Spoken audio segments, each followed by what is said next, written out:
जय हिंद दोस्तों, welcome to Irfan IAS academy. दोस्तों आज हम पढ़ने वाले हैं NCERT पॉलिटी क्लास 6 से चैप्टर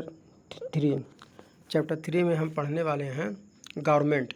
ओके, गवर्नमेंट के बारे में हम क्या जानते हैं। गवर्नमेंट हम हमेशा सुनते रहते हैं, न्यूज़पेपर के लिस्ट में हमें हमेशा देखते रहते हैं। तो हमें सबसे पहले ये क्वेश्चन हमारे मन में उठता है कि व्हाट इज़ गवर्नमेंट। ओके, तो आप देखेंगे क्या कि गवर्नमेंट हमारी रोज़मर्रा की लाइफ में बहुत ही ज़्यादा इम्पॉर्टेंट रोल प्ले करती है।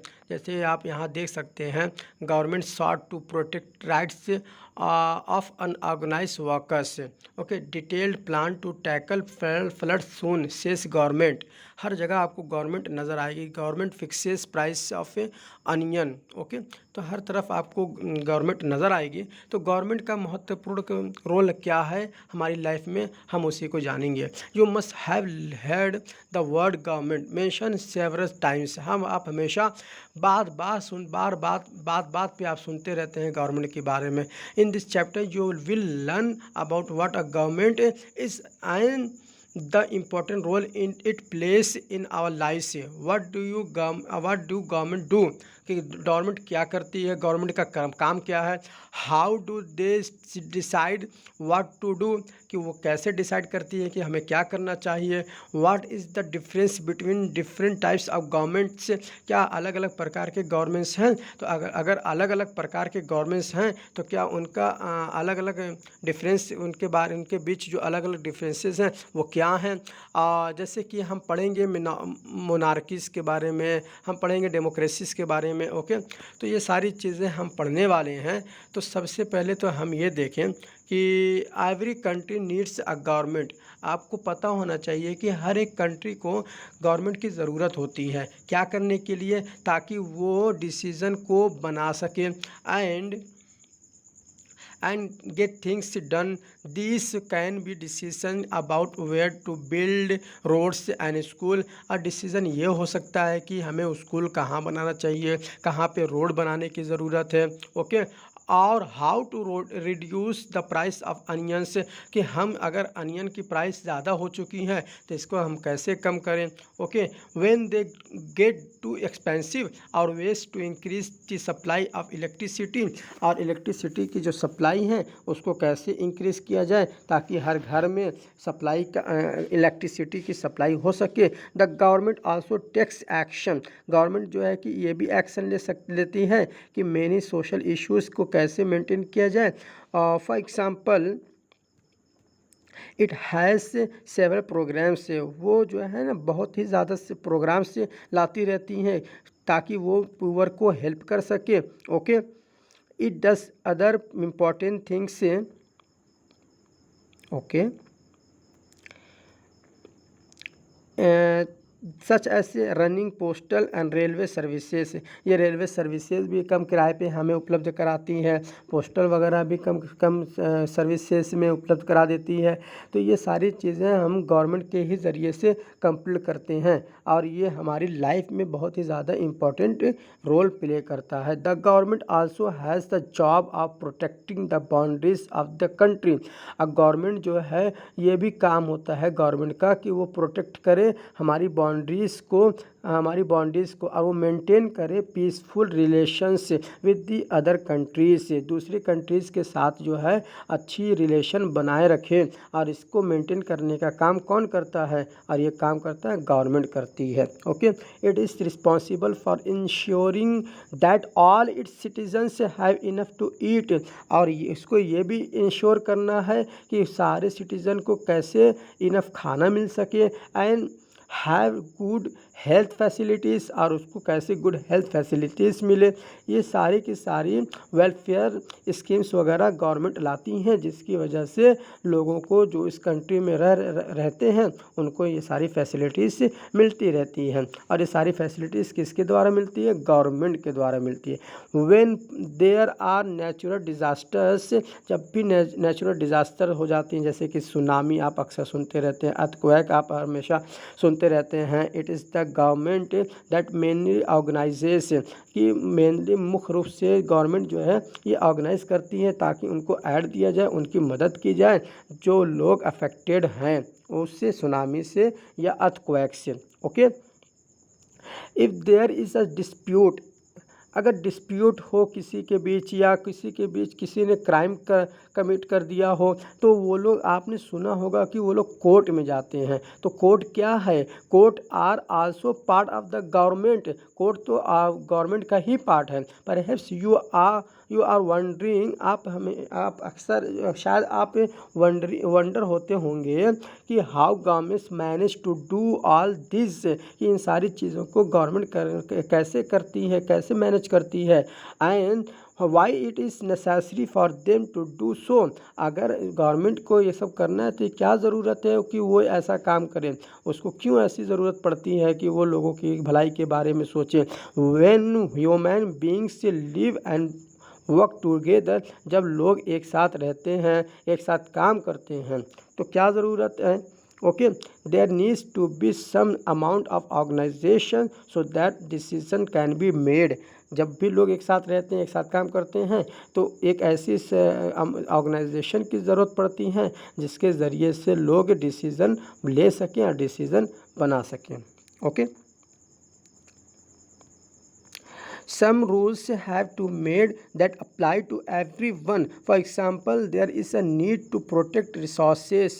बहुत से लोगों को ये भी ज़रूरत होती है कि वो रिसोर्सेज को प्रोटेक्ट करें, ताकि कंट्रोल करें, और जो टेरिटरी ऑफ अ कंट्री है तो उसको प्रोटेक्ट करें ताकि हमारी कंट्री की जो टेरिटरी है किसी दूसरे के हाथ में ना चला जाए। इसीलिए पीपल जो है सिक्योर फील करते हैं।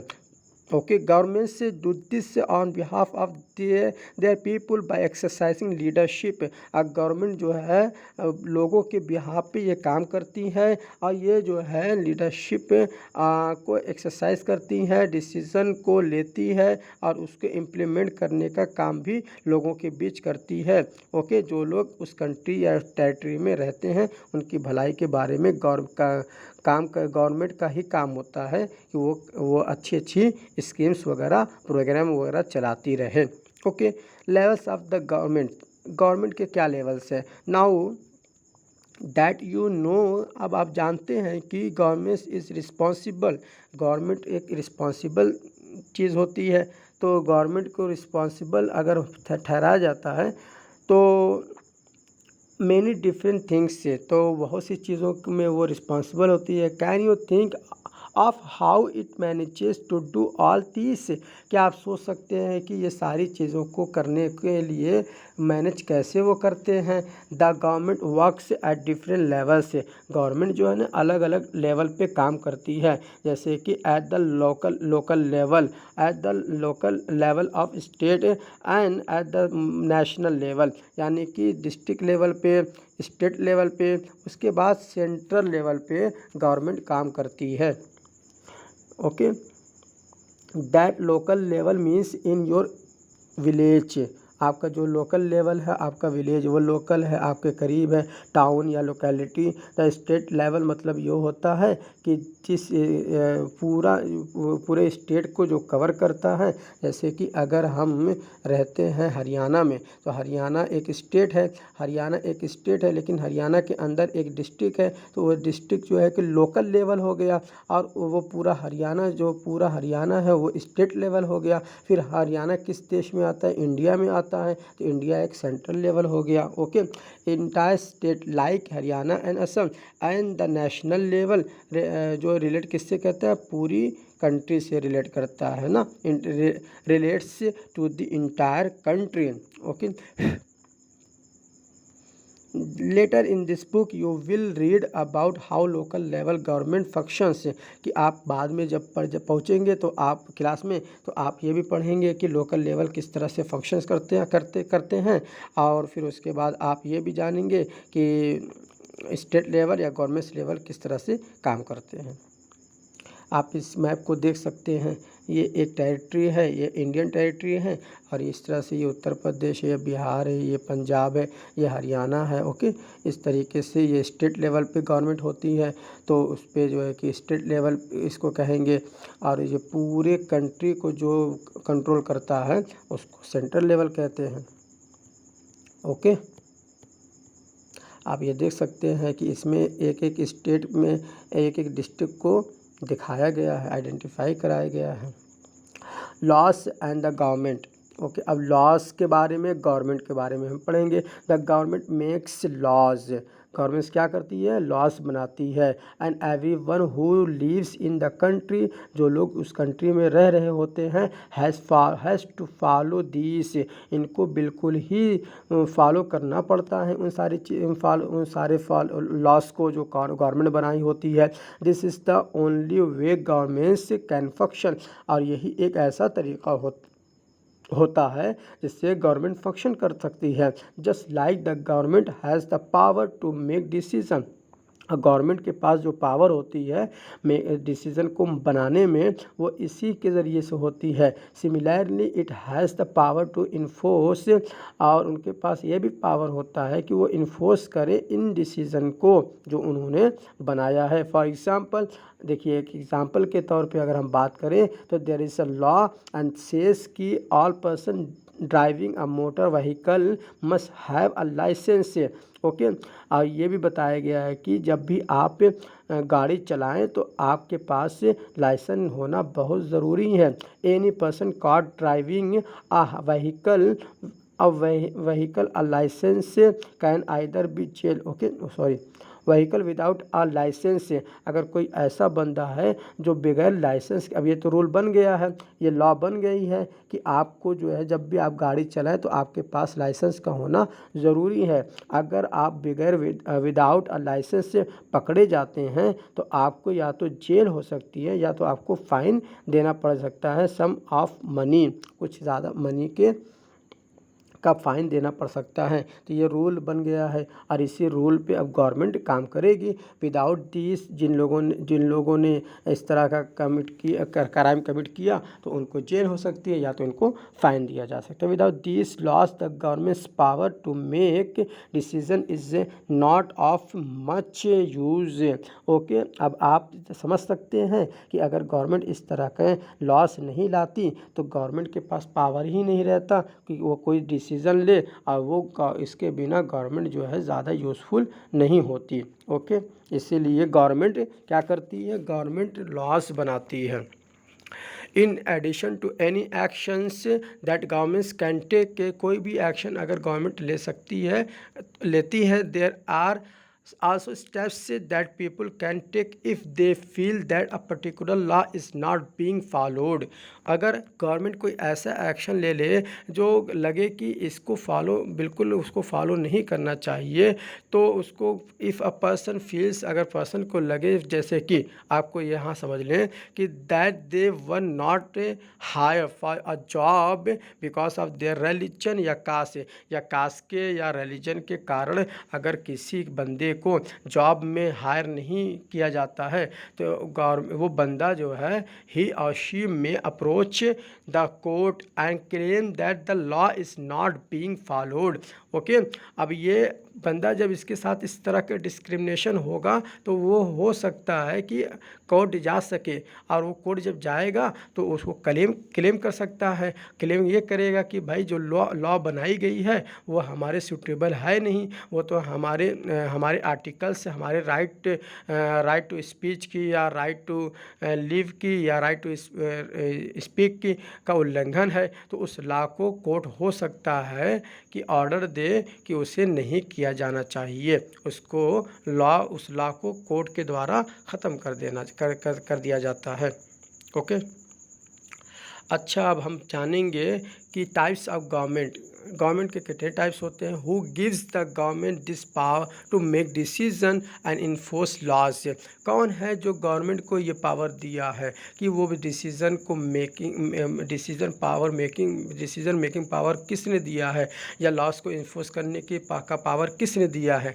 अब इसका आंसर ये है कि this question depends on the type of government there is in a country, और इस क्वेश्चन का आंसर इस पे डिपेंड करता है कि वो किस प्रकार के गवर्नमेंट में रह रहे हैं, किस प्रकार के गवर्नमेंट या किस प्रकार के कंट्री में रह रहे हैं। इन अ डेमोक्रेसी, अगर वो डेमोक्रेसी कंट्री में रह रहे हैं, ओके, अगर वो डेमोक्रेसी में रह रहे हैं, it is the people who give the government this power, तो वो जो है वहाँ के लोग गवर्नमेंट को पावर देते हैं।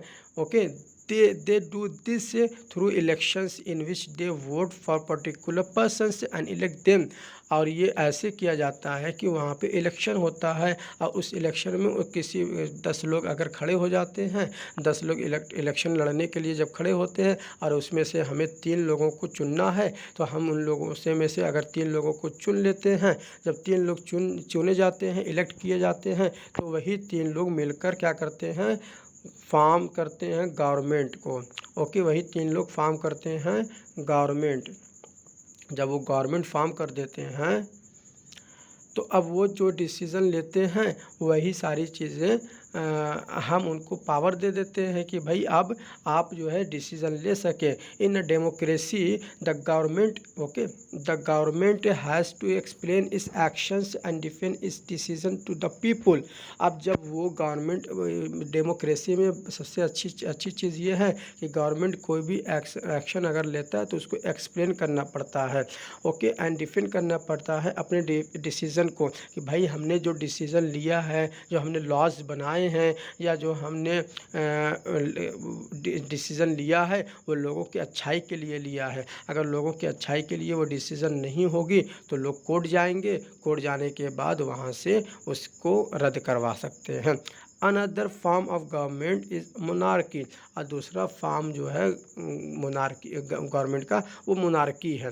मोनार्की का मतलब क्या होता है कि वहाँ का किंग या क्वीन जो है हैज़ द पावर, उसके पास किंग या क्वीन जो अकेला होता है उसके पास पावर होता है डिसीज़न को बनाने का, गवर्नमेंट को चलाने का। तब मोनार्क में है, मोनार्क गवर्नमेंट में क्या होता है कि कुछ स्मॉल ग्रुप के लोग होते हैं जो डिस्कस करते हैं कुछ मैटर्स पे।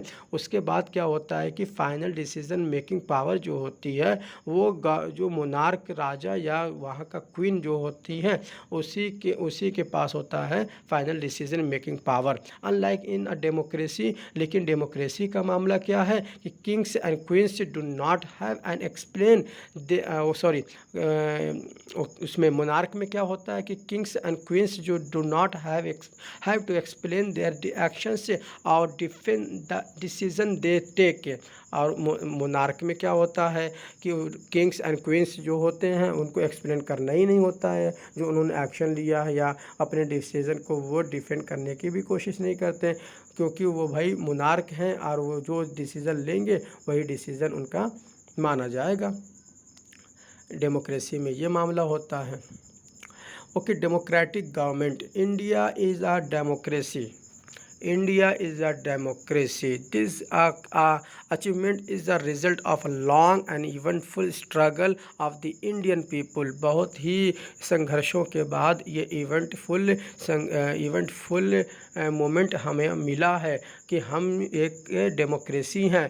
There are other places in the world where people have also struggled to have democracy से, बहुत सी जगहों पे दुनिया के कोने कोने में ये संघर्ष चला वहाँ पे डेमोक्रेसी लाने के लिए। You know now that the main feature of a democracy is that the people have the power to elect their leaders। और जो मेन फीचर होता है आप जान चुके हैं कि डेमोक्रेसी में लोग ही होते हैं जो अपने लोगों को, अपने लीडर्स को इलेक्ट करते हैं। Okay. So in a sense of democracy is rule by the people. अब हम जब ये जानते हैं कि डेमोक्रेसी में लोग हैं जो अपने लीडर्स को चूज़ करते हैं, इलेक्ट करते हैं, तो इससे हमें समझ में आता है कि रूल बाय द पीपल, कि वहाँ पे पीपल के ही द्वारा रूल किया जाता है। The basic idea is that people rule themselves by participating in the making of these rules.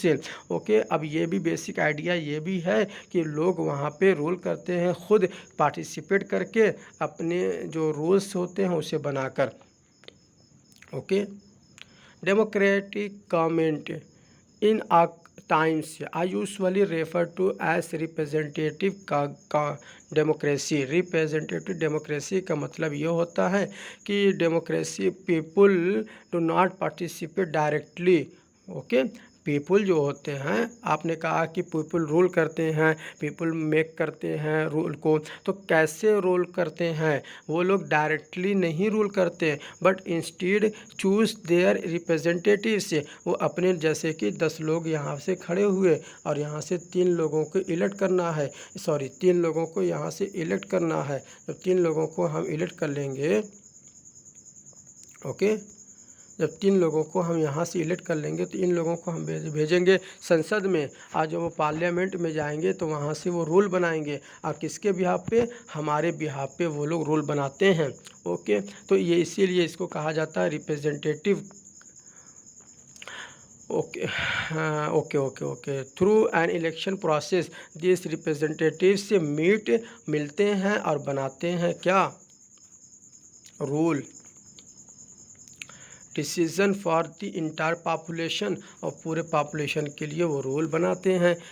Okay, this stage a government can in itself democratic unless it allows that is known and universal adult franchise. अब आप इस चीज़ को समझें कि आज के दिन में गवर्नमेंट वो अपने आप को कहीं नहीं सकती जब तक कि वो यूनिवर्सल एडल्ट फ्रेंचाइज के रूप में ना जाना जाए। यूनिवर्सल एडल्ट फ्रेंचाइज क्या चीज़ होती है? इसका मतलब ये होता है कि जितने भी एडल्ट्स हैं उस कंट्री में, उनको राइट टू वोट का अधिकार होना चाहिए। यानी कि जो 18 साल के हैं, 18 साल के प्लस के लोग, उनके पास राइट टू वोट का अधिकार होना चाहिए, वरना उसमें उसको डेमोक्रेटिक कंट्री नहीं कहेंगे। But it was not always this like. ये पहले जो है कि इस तरह से नहीं था। Can you believe that there was a time, एक ऐसा भी वक्त था कि when government did not allow women and the poor to participate in election. एक ऐसा भी वक्त था कि गवर्नमेंट ने जो वीमेन थी, जो महिलाएं थीं, या जो गरीब लोग थे, उनको पार्टिसिपेट करने का अधिकार नहीं था इलेक्शन में। इन देयर अर्लीस्ट फॉर्म से गवर्नमेंट से अलाउ ओनली मेन, ऐसे लोगों को गवर्नमेंट ने इजाज़त दी थी, परमिशन दिया था कि वो जिन लोगों के पास प्रॉपर्टी हुआ करती थी या फिर वो लोग एजुकेटेड हुआ करते थे, तो उन लोगों को वोट देने का अधिकार था। दिस मेंट दैट वीमन, इसका मतलब ये होता है कि वीमन है, पुअर है, प्रॉपर्टी लेस पर्सन है एंड द अनएजुकेटेड पर्सन हैं, were not allowed to vote. इसका मतलब है कि जो महिलाएं थीं, जो पुअर थे, जो प्रॉपर्टी जिनके पास कम थी, या जो लोग अनएजुकेटेड थे, उनको वोट का अधिकार नहीं था। The country was govern by the rules and regulations that these few main made. Okay, जो है रूल्स और रेगुलेशन के ही द्वारा कोई भी कंट्री गवर्न की जाती है। तो जब गवर्न की जाती हैं, चलाई जाती है, तो वो लोग कुछ ही लोग होते हैं जो गवर्नमेंट को या कंट्री को चलाते हैं। In India before independence only a small minority was allowed to vote and therefore came together to determine the fate of the majority. Majority के फेट के लिए वो डिटरमाइन करते थे, एक साथ मिलकर आते थे और उनके बारे में कुछ मिनॉरिटी होते थे जो मेजॉरिटी के बारे में सोचते थे। Okay, several people including Gandhi ji were shocked at the unfairness. एक ऐसा अनफेयरनेस था कि भाई गरीबों को वोट करने का अधिकार ही नहीं है, वीमन को अधिकार ही नहीं है, और जिसके पास जिसके पास प्रॉपर्टी है ही नहीं, उन और जो इलिटरेट हैं उनको आप जब अधिकार दे नहीं रहे हैं तो उस अनफेयरनेस पर वो बहुत ही ज़्यादा शॉक हुए और उन्होंने एक बात कही कि भाई नहीं, उनको जो है एडल्ट जो लोग हैं उनको राइट टू वोट होना चाहिए। और this is known as universal adult franchise, इसको यूनिवर्सल एडल्ट फ्रेंचाइज कहा जाता है। Writing in the journal young